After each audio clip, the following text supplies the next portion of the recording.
నమస్కారం. మహాభారతంలో పాండవులు 12 ఏళ్ల పాటు వనవాసం, 1 ఏడాది అజ్ఞాతవాసం చేశారని మనందరికీ తెలుసు. కానీ అసలు రాజభోగాలు అనుభవించవలసిన వారు అడవుల పాలు ఎందుకయ్యారు, ద్రౌపది కూడా వారితో ఎందుకు వెళ్లాల్సి వచ్చింది, ఈ రోజు ఈ చిన్న వీడియోలో సింపుల్ గా తెలుసుకుందాం. పాండవుల సంపదను, ఇంద్రప్రస్థ నగరాన్ని చూసిన దుర్యోధనుడు అసూయపడ్డాడు.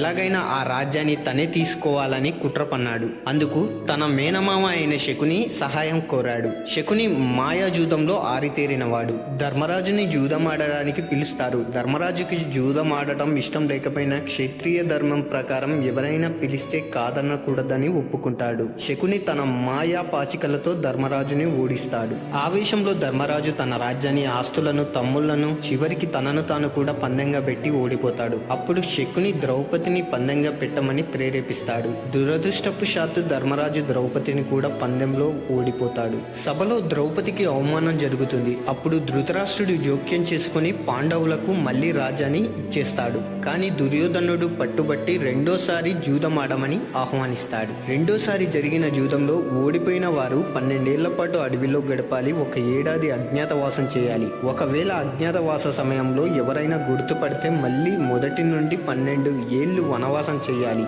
ఈ నిబంధన ప్రకారమే పాండవులు, వారితో పాటు ద్రౌపది అడవులకు వెళ్లాల్సి వచ్చింది. ధర్మరాజు తన మాటకు కట్టుబడి అన్ని కష్టాలను అనుభవించి చివరికి ధర్మాన్ని గెలిపించాడు. ఈ కథ మీకు నచ్చితే ఈ వీడియోకి లైక్ చేయండి, షేర్ చేయండి.